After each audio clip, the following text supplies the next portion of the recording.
Hello दोस्तों, मैं सुरेंद्र कुमार कुर्रे, जिला बलरामपुर, रामानुजन, छत्तीसगढ़। मेरे यूट्यूब चैनल में आप सभी को स्वागत है। दोस्तों, आज का भी वीडियो बहुत इंटरेस्टेड है।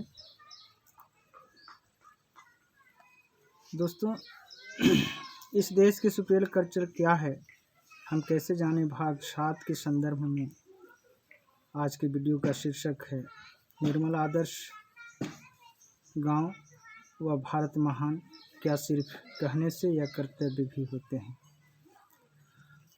दोस्तों, गांव से लेकर देश के कीमती संपत्ति व सारे तंत्रों पर नियंत्रण का अधिकार चुनिंदे लोगों का होती है, जो कि कुछ लोगों के रहने के लिए जमीन व नियमित रूप से 2 वक्त की रोटी भी नहीं होती है। जो लोग कई पीढ़ी से भूमि पर काबिज होते हैं, हुए भी इनके भूमि के पट्टा बनवाने के लिए पैसा नहीं होती है, या फिर शासन प्रशासन के नियमों में भी वैध नियम नहीं होते हैं।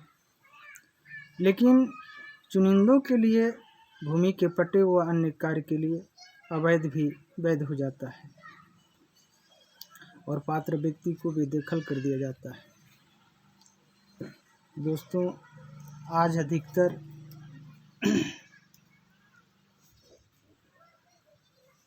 ऐसे चुनिंदे लोग समरसता अखंडता की बात किया करते हैं। ऐसे ही लोग अधिकतर अपने कथनी में भ्रष्टाचार व अन्याय, अत्याचार एवं गरीबी मुक्त और महंगाई मुक्त भारत बताते हैं। इसलिए मुझे जानना है कि निर्मल आदर्श गांव और भारत महान किस आधार पर माना जाता है या कहा जाता है। दोस्तों, जिस भारत के अधिकतर गांव गली शहरों में फौजदारी कार्य, छल कपट, भ्रष्टाचार, घूसखोरी, रिश्वतखोरी, बलात्कारी या कई अन्याय अत्याचार भी होते हैं, जो कुछ सामने आते हैं और कुछ समस्याओं को पता नहीं चलता है। इस प्रकार या तो अंधविश्वास, पाखंड, कुप्रथा, जातिवाद, धर्मवाद, छुआछूत, भेदभाव, ऊंच नीच होता हो, तो फिर निर्मल आदर्श गांव या भारत महान कैसे हो सकती है। इसलिए इस प्रकार मेरे 3 सवाल भी हैं, आप लोगों के माध्यम से यह हम जानने के लिए भी कोशिश करूंगा और भी लोग जानने की कोशिश करेंगे।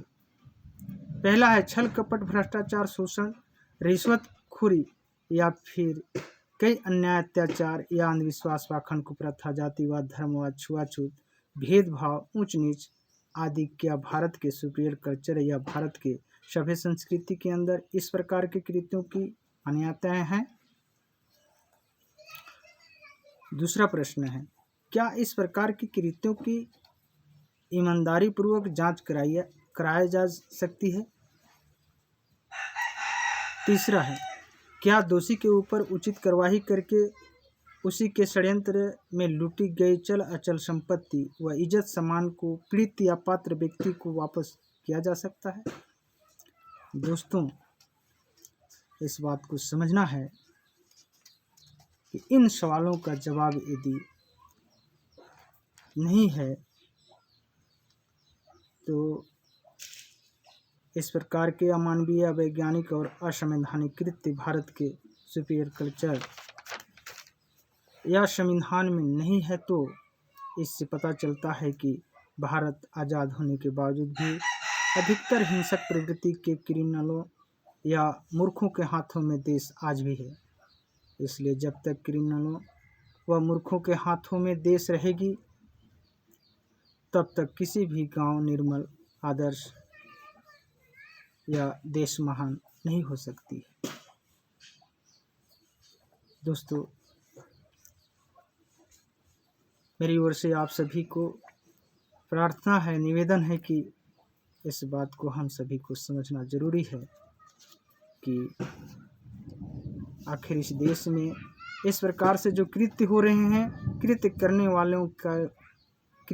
वालों के पास भी इन सभी का उत्तर नहीं हो सकते हैं, तो फिर ऐसा करने वाले लोगों का पोषक तत्व कहाँ से मिल रही है, इस बात को भी हम सभी को समझना पड़ेगा। देश दुनिया के बुद्धिजीवी सज्जनों, दोस्तों, क्रांतिकारी महिलाओं एवं बच्चों को सभी को नमन, वंदन, दुलार, प्यार। जय भीम, जय मानव समाज।